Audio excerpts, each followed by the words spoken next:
everyone, my name is Liz Macdonell. I'm the community manager at Clever Plays Studio, and we're the studio that made Operation Tango. I'm joined here for this Devs React with two of my colleagues. First of all, Matt. Hello, my name is Mattieu Bégin. You can call me Matt.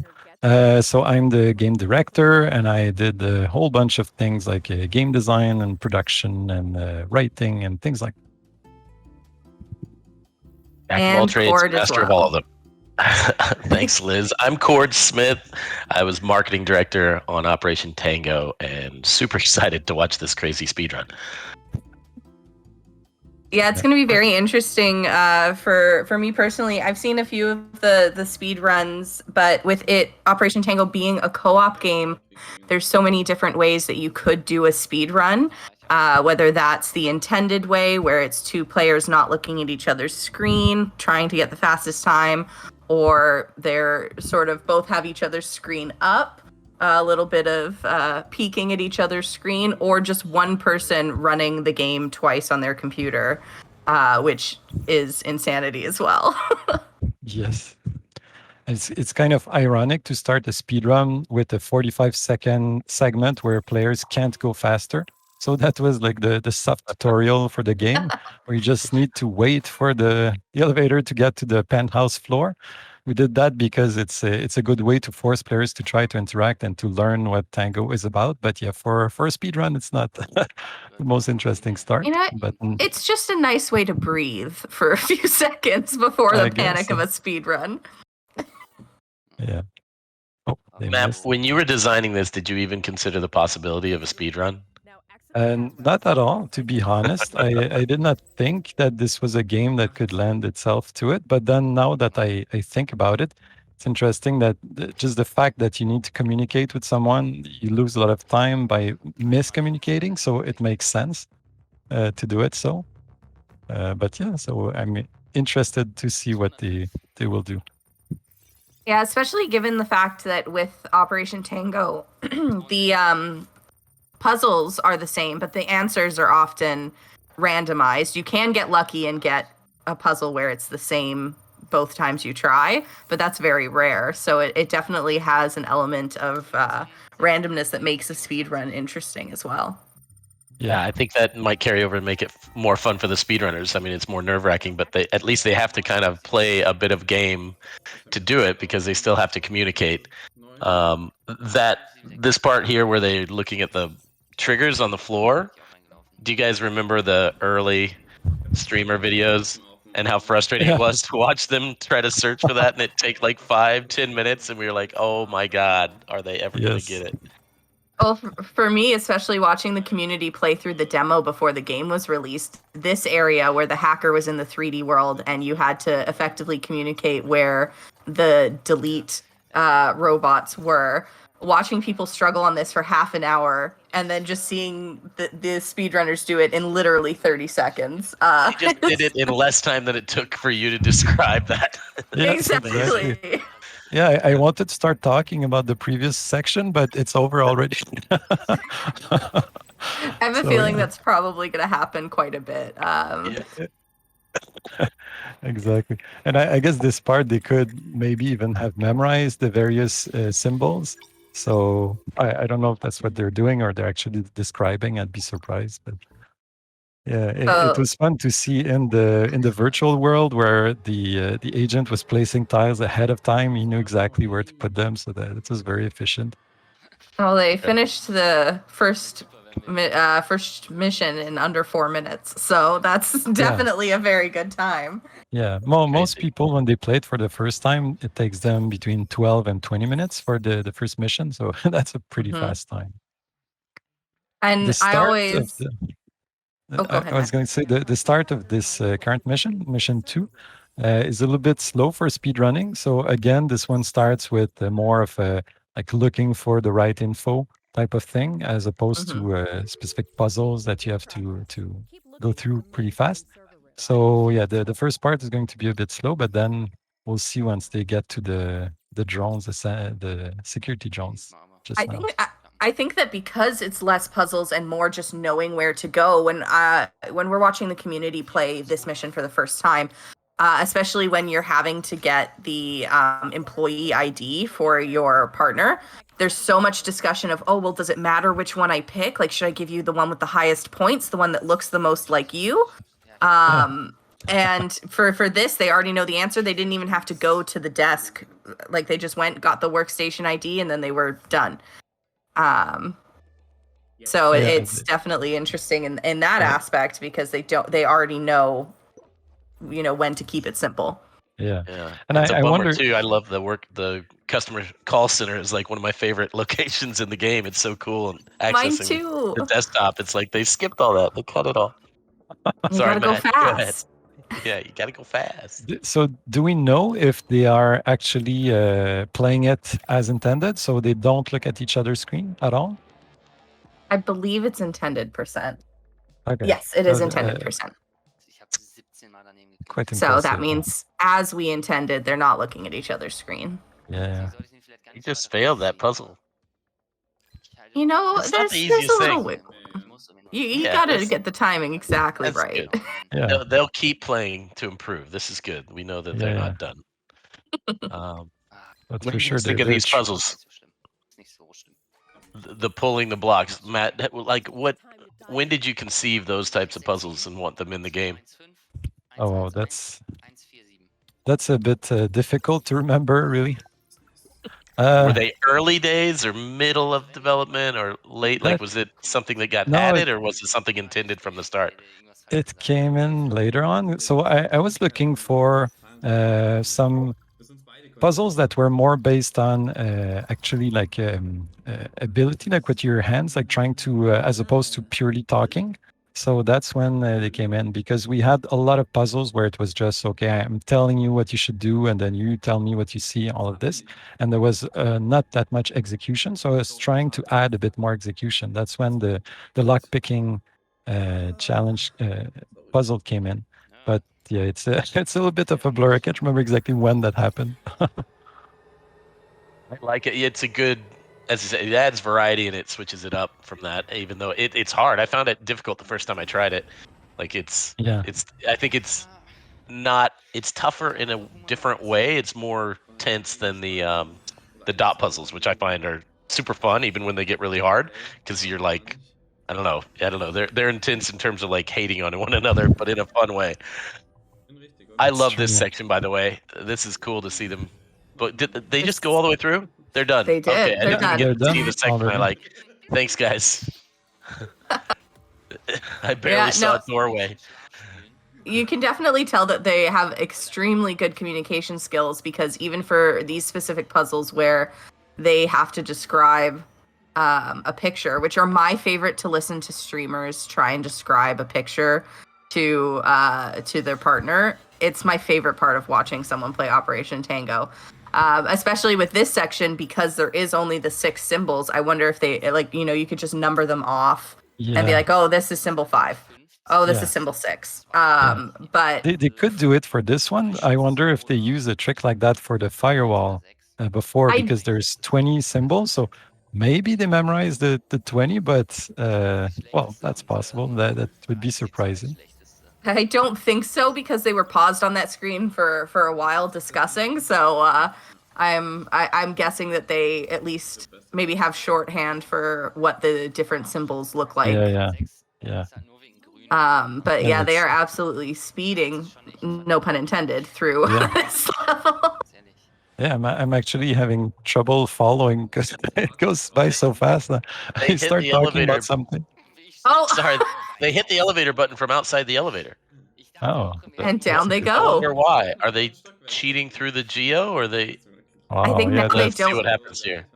They might not have to wait for the elevator doors to open. They can just go. Maybe they can jump. Oh, they did. I guess they that's shave exactly off a few seconds. That's cool. Yeah. I did not know about that. Oh, look at them go. They don't even need to wait for it to turn on to manual. That was great. Oh, wow. Oh my god, they're so fast. They're just guessing, or? I don't know. Yeah, they're not even bothering to load in the glasses. Yeah. Done. That is fast. Okay, so blown I away. guess they know there. I think there's maybe 10 settings of where these electrical relays are. So I guess they know them by heart. Let's hope they get lucky in terms of their first few being right. That's crazy. Maybe I don't know. Or maybe they. Oh no, I have no idea how they did that. The mysteries of speedrunning. Mysteries of speedrunning. Yeah. I'm So interested this thing, to the password breaker. Sorry, I just want to say it because it goes by so fast. This is probably like the one puzzle that scares the most people. I've seen so many people going to to this one and they just don't know what to do and they get intimidated by it. Which is interesting because it was inspired by the game Mastermind, which is an old like little board game that you play 1v1 with someone, or just yeah. And yeah, I thought it would be familiar to most people, but apparently a lot of people didn't even know about it. I guess it's a bit of an older game, but yeah, it's intimidating. Did I ever tell you what happened when Johnny and I first did a co-op capture and he ran into that puzzle? No. He lost his mind with frustration, and I couldn't believe it. I was like, it's the easiest thing in the world. I love it because I can do them so fast. I need one attempt and I got it. And he was stuck, and I couldn't communicate him and make him like feel good about it or explain it. I tried over and over to explain how to decipher it. Anyway, I mean, I see Johnny frustrated a lot, but that one was particularly memorable. Yeah, it's definitely interesting to see what we as devs think are going to trip up players versus what actually does trip up players. And just all the hidden things that we're like, oh yeah, they'll definitely find that. Such as in this section, there is a newsreel that goes across the windows of the train. And while in a speed run, you don't take time to send your partner messages, you do have the ability to write your own message that goes across the windows of the train. And the number of people I see that miss that entire fact, and it's something that they haven't discovered yet, is so high. When I was like, oh, people are going to figure that out right away. Like, you know, you can type in the newsreel. That's going to be fun.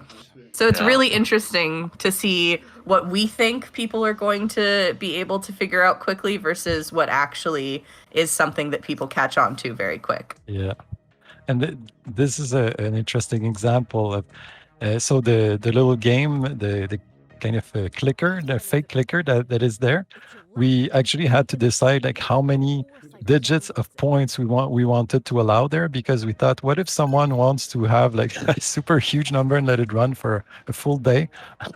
It should be able to display it. So we actually had to think about that. My God. I'm learning facts even I didn't know.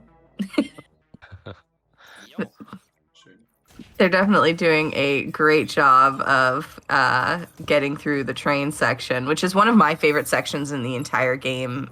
Being able to see all of the little pieces of people's likes and their jobs and the apps on their phone. It adds so much interesting character to the world just from being able to read those little snippets, which I know were very fun to write for the team. Yeah, it's full of little Easter eggs and fun things. Do you have a favorite Easter egg that you've hidden in the game, Matt? That's a good question. I don't know like that. That's fair. Don't answer that question. It'll get pulled from the PlayStation Store or something. Oh, we never authorized that. So this part should be like the first part of the train. It's maybe a bit more linear. This one requires really good communication, and we'll see how fast. So yeah, you can see here that they do have to slow down a bit to talk to each other. Like humans. Yeah. I was interested watching them click the spam. It was fun just to see how accurate they could be and how quick they could close out the spam earlier. It's true, it's gone before we even get a chance to discuss it, but that was something that like isn't easy. Certainly with a controller, that's less easy. but with the mouse, it's fun to see. Yeah. I love this part. These are so fun. Yeah, it really tests your communication just between the various different things that you're throwing numbers out there, colors. There's my worst enemy, math. One, Yeah. two. We actually had discussions in the team to know if it was okay to have a math puzzle, and some people were really against it. But there's only one in the whole game, and it's pretty basic additions, numbers between 1 and 5. So we figured that everybody could handle that. But yeah, math causes real pain to some people. I think it's High anxiety. I think it's less the difficulty of the math, just the fact that it requires math. But it that's one of the things that I'm a little biased, but only a little bit. But I love about Operation Tango is that it, for me, perfectly balances fun and frustration.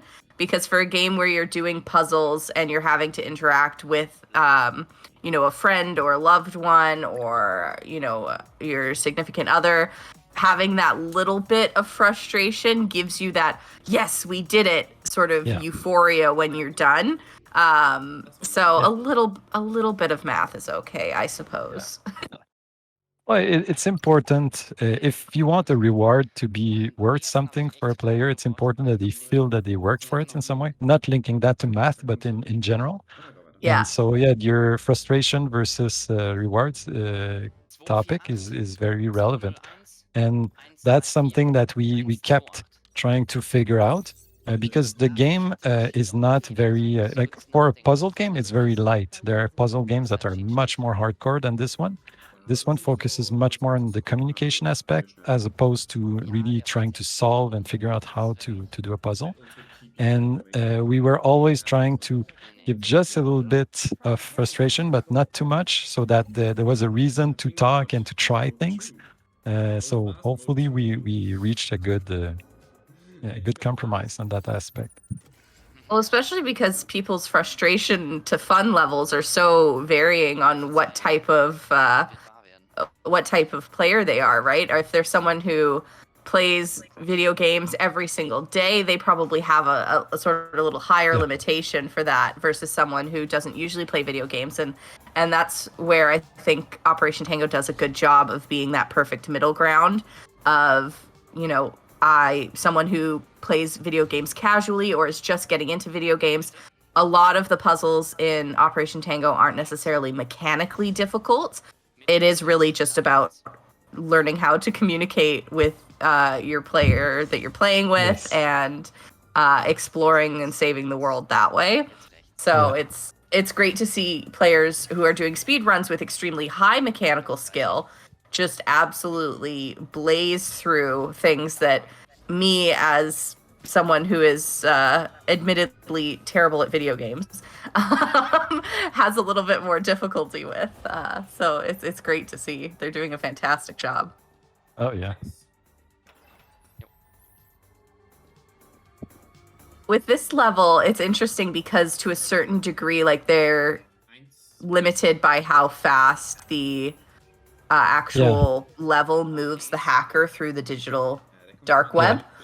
That first section, I don't think they can really make a better or worse time. As long as they don't die, they will have the same time. Fortunately, the second part of the level, the mission, then they can be much more effective. You consider adding speed control even to that early section? In this one? Yeah, in the early, like to let the hacker control the speed forward or something, to just if you wanted to go faster. Did you ever consider that? Yeah, we had that in the very first design iteration of it, but we never found a good way to use it that made sense with communication. It would always only be something that the hacker would use by himself. And so it would. I tried really hard to only or almost only have elements in the game that made sense with communication. So almost everything else was cut because it needs to be focused on the core of the gameplay. I think you could have trolled it if something the agent did incorrectly sped up the hacker every time they screwed up, so it puts them in a more dire situation the worse their partner's playing. That would have destroyed a few marriages. Yeah. Yeah, we would like to state for the record, which I do in every Twitch stream I'm lucky to be a part of. Clever Plays Studios is not legally responsible for any ruined friendships or relationships from playing Operation Tango. That's on you guys. It'll test it for sure. Yeah. But that comes up often in tweets, right? People say like, we almost ruined our friendship, but in the end it was fine. Yeah, they're better That's for funny. it. Yeah, it's definitely, I think that it doesn't really matter which game that you play. If you play with your significant other or your best friend, there's always going to be that inherent communication that is needed, even if you're playing, a game like League of Legends. There's communication required in that too. But this really, Operation Tango really puts it on a huge highlight. Like, you need that communication, and I can only imagine that it's even more so for speedrunners who literally are on the clock at every moment, whereas for most of Operation Tango there isn't a time limit. You can take your time with it, which I think helps the fun to frustration level for more casual players, but speedrunners are putting their own clock on it. I remember you talking about the playtests. There was a timer on was it the end of the tutorial of the mission 1? And then what happened with that playtest when you decided to change it? Yeah, so this was the very last puzzle in the mission, the first mission. So the one where you had to describe a symbol and the other player kind of draws it on a board. And so we had a timer, but we had to remove it because it was putting a lot of stress on people. And a lot of the players that play Operation Tango are not necessarily like super hardcore gamers. Often people that are gamers are going to invite someone who they like, but is not necessarily a hardcore gamer. So it creates situations where you can't have too much stress. And so we tried really hard to not push that boundary.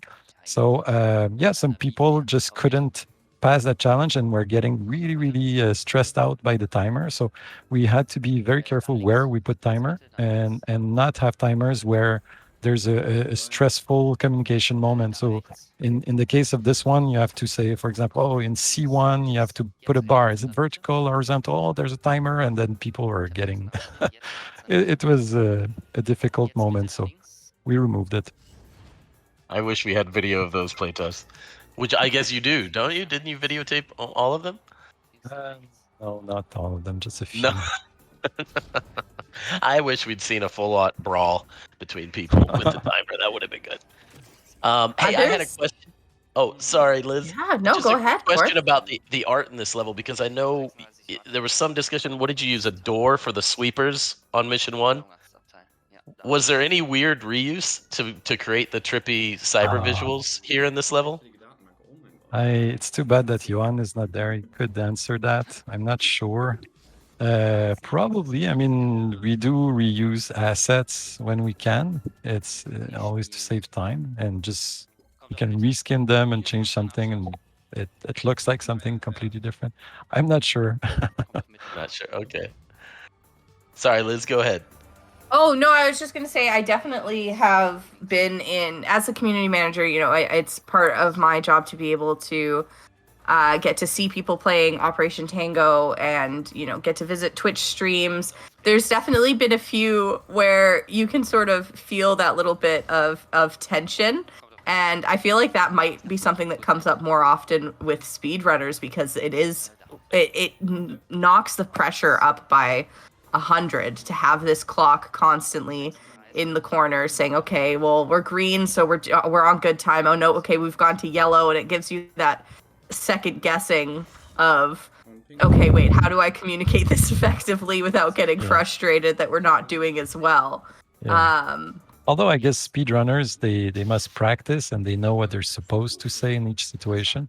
I suppose that they won't get frustrated based on communicating. It's more, oh, you didn't say the right thing, or Yeah, I imagine the worst part of it is you have to start all the way over to do another run. So, one mistake means, oh my God, we really have to do all that again. Like, Yeah, it's especially if tough. you're going for world record and things like that. But I have hope that Operation Tango is still something that is fun to repeat, because even though, as we've mentioned, the puzzles do have a finite number of solutions, there's always something new to see and discover, and there are so many Easter eggs that are in it. Not that speedrunners often find them, but I'm always interested to see when we get tagged in a post of, hey, is this a glitch or can we use this for speedrunning? Fun. But Matt, for you as a game designer, so maybe you can answer. I've always been curious about what makes something in the game, when obviously any sort of speedrunning glitch is technically a bug. But I know that there's a few, I think there's actually one coming up right now that we are aware of that we've left in the game for speedrunners. What is the deciding factor for you on what is needs to be patched out and what can be left for speedrunners? Well, They died. yeah, I was Sorry. thinking that maybe that was one glitch that they could use, but no, they just missed it. Okay, happens. So to answer your question, I think for me the major point is, can it disrupt a legit playthrough? So if someone plays normally, discovers the game, and they not on purpose find that glitch, and then it screws up their playthrough, that I would patch immediately. If not, if it's something on the side that just speeds things up and yeah, it's not right in the middle, right in your face, then I would leave it in, just hoping it could maybe be useful to a speedrunner or not. Yeah, because for example, one of the ones that they just used when accessing this area is that instead of going through the hole as intended, where you have to time with your partner opening the hatch at the end, they just actually jumped off right next to it and it had the same effect. So that's something that doesn't ruin gameplay, but we definitely wanted to leave in for the speedrunners, as well as glitches where you can maybe find a special area that lets you. Here it is. Yeah. Yeah. That's one glitch that they use right there. So they bypass completely that section. Yeah. And sometimes we just don't know about these glitches, so can't fix something you don't know about. Well, and I think it's definitely, the speedrunning community does a lot, and I've found that they're always very courteous about reporting things that are actually bugs, because no one will break your game faster than a speedrunner. 100% of the time. They will find every little thing that could possibly go wrong. And so I've had great experience with the community where, it's something that's reported, and there's always that sort of like at the bottom, like, hey, this saves me 30 seconds on a speed run, so if it doesn't affect others, can we just leave it in, please? At the end. And nice. I'm always one to honor that, because I have such respect for speedrunners, the amount of effort that goes into playing a game and enjoying a game so much that you analyze every aspect of it. So I'm definitely happy, because I know not all developers like leaving those little glitches in the game, but it's nice to see when they are utilized for good. Yeah, for sure.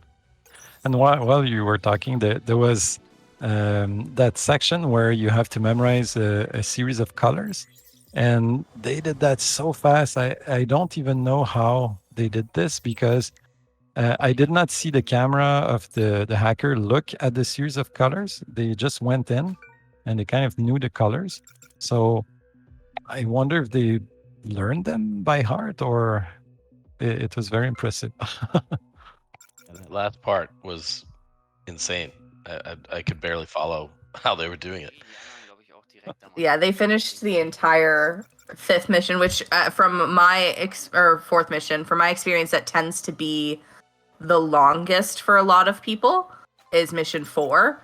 especially because there's a lot more room for error during the hackers dark web run, whereas these amazing speedrunners did not have the errors.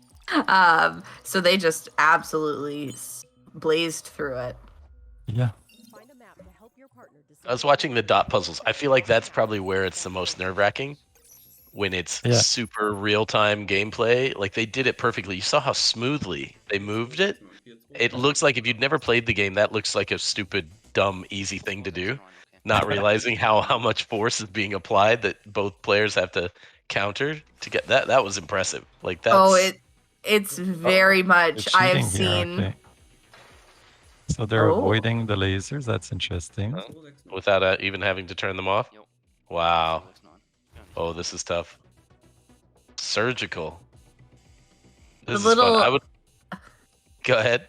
I was going to say the little cleaning robot is by far, I know, a fan favorite as well as my favorite. So, while I'm excited that they're doing it fast, this poor little buddy. Doing something. I'm not sure what happened here. So it looks like they died on purpose, or maybe it was a mistake, but they're trying to do two things at the same time. I see. Oh, so instead of the hacker helping the agent, the hacker's like, hold on, let me get the robot in the right spot and you go deal with this. Interesting. Wow. Huh. I was hoping they would hack the game in some way to take the little cleaner bot into an area I'd never seen it in. I know. Hope. I wanted them to free the cleaner bot. My little buddy. Take him for a stroll. It is fun to run him into people. I wish, Matt, do you remember? I think I asked you, like, couldn't we ragdoll the people just a little bit and like make it feel like you really killed them and then fail the players? But you just break their ankle. You don't get the reward. I just wanted to like roll down that hallway and just wipe them out like they were bowling pins. I dreamed of that. Someday. Fun, yeah. Someday. I'll build a loose prototype and show you. Like, I guarantee. There's huge make payoff there. A Carmageddon version of Tango. Yeah. Could you imagine? Like, that should be our next DLC. There we go. Cleaner bot Carmageddon. Yeah, this panel's printing money. Go ahead. This panel's always interesting too, because there's, at least as I know, playing the game when you're fresh, you're not speedrunning it. When the instructions are popping up on your screen, you're like, okay, wait, do I have to read this to my partner, or is this something I have to do? And there's so much to look at that it can seem overwhelming when it's actually a lot more simple. So it seems that they've got a great understanding and shorthand of what needs to be done on which side as speedrunners.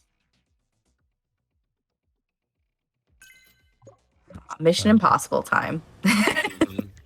Okay, is there a trick here? What are they? They're just gonna do it super well. I wonder. Do we know if there's something here that they can break, other than just being really good? Yeah. So far, we've only seen, I think, one kind of glitch that they've used in the digital dive level. Yeah. Everything else was just good execution. And the elevator in Mission 2, where they can ride the elevator on the outside, and then they're not having to wait for the elevator doors to open and that animation to fully finish. Right, that's true. Yeah. Save a second or two. Yeah. In speedruns, a second or two definitely helps. Makes a difference, yeah. This is fun part. I love this part. Yeah, especially because if you just have a little foot out of line, it's not good. Yeah. It feels like playing Weltris, or there was a VR game, I can't remember the name of it, where the whole conceit was moving through the holes of the geo, but it didn't have any espionage in it, so it's kind of lame compared to this. Yeah, they seem to be doing. Matt, maybe you can answer this for this lasers for the blowtorch section. How many different configurations are there for the placement of the alarms? This one, there's only one. There's no randomization. This one, we figured that they just know it. Yeah, they know it. because there's so many bars that we thought for a regular playthrough people are never going to be able to remember. I guess Yeah. speedrunners, it's a different thing. We did not think about speedrunning. This part Yes. is interesting. So a little tidbit on this one. When we playtested this, because it's basically a detective mini game where you have both of you have half of the database, and you have to kind of reverse engineer the whole thing. In the first playtest, people were having a lot of trouble solving it, and we actually thought of cutting it because we thought it was too hard. But turned out that it was more that was fast. Turned out that it was just missing some polish and some good explanation by Anna, the mission dispatcher, to make sure that players knew exactly what they were doing. And I believe that since we released the game, I've not heard that people thought it was too hard or that people got stuck there. So I'm happy about it because it's a very nice little detective puzzle. Yeah, I've definitely seen people be frustrated with it for sure, but again, it still was within that fun and frustration balance of once they got it, they're like, "Oh, okay, now I know what we're doing." Yeah. It's funny because like- most of the time, one player really gets it before the other one. And so often I would hear like, okay, I'm following you. You seem to know what you're doing. And then they they go through it and it works. I feel like Johnny and I played an early version of that in one of our playtests. Was it early or mid? Do you remember, Matt? Maybe in the middle. Because you'd explained the concept to me, so I kind of understood what we were getting into, and Johnny came in blind, and I think we were a little off kilter. But I love that one Yeah. because it's a lot of it seems like a lot of information, but it's one of those that feels real world puzzle, Yeah, right? exactly. Oh, Because of absolutely. yeah, it's a really cool one. It definitely plays up on the fact that you are having to do research against, the cyber villain and bring him down and get the information required. It's definitely fits the theme of the game so well, and I'm glad that it made it into the final game. Sure. This part right now with the EMP charges, that was a late addition. And it was really the purpose was to add a bit of action to the game because we felt that this last level, the agent was a little bit too passive. So we decided to go almost like a full FPS, not that much, but and I think people enjoy that part. Yeah, it definitely requires you to get the good timing, which a lot of this game is. Yeah, I think anything that added more agency to the agent was a good thing, especially for A what good thing. people assumed. Like I think for hardcore gamers that came in expecting something more difficult, it becomes more about tangibility and feel and like gratification, Yeah. but you had to kind of wade them in. Whereas casual players love it because it's like right in the sweet spot of just enough for them to do without feeling overwhelmed or that they have to be like a hardcore gamer to execute, which is just great. So We this will just definitely. passed. Oh, go ahead, Matt. Okay. I was going to say that we just passed in the building phase of the mission 6. There was actually a glitch that we did remove, which was that you Mhm. could actually target one of the computers through the ceiling and get through, kind of teleport to it. And we removed it, because sometimes player would do that not on purpose, and they would be utterly confused, and then they would need to solve the lockpick puzzle from the backwards. Anyway, it Yeah. made it really difficult. And it teleported you to that place, right? I think I Yeah, saw a so you'd video of get that stuck early there. on. Yeah. Yeah, so those are definitely things that we're gonna, like, as Matt said, we did patch out because yes, it does save some time, but if you do that by accident and you get stuck as a casual player, then it really detracts from the gameplay. So but I cannot believe how quickly they're getting through this level in particular because there's so much to do and scan and so many different like people. I know that this is one of the levels for a casual player where they are constantly spending time looking around at whatever they are needing to find. They're scanning everybody, whereas the speedrunners are doing a great job of knowing exactly where they need to go. Yeah, it's definitely the most complex part of the game. And you really need to take time to understand all the moving parts and what's happening. Obviously, these guys, they know exactly what to do. Did this mission, was this daunting, Matt, from a production standpoint? Not design necessarily, but just to get this right in terms of a large open space with lots of people, considering how few, almost none of the other missions have giant crowds other than the hallway. Yeah. Well, mostly for performance optimization, that level was the toughest. Yeah, because of all these pathfinding AIs. I mean, it's nothing compared to games like Assassin's Creed or Hitman and things like that. But for our purposes on Unity with a small team, it was a challenge to optimize this one.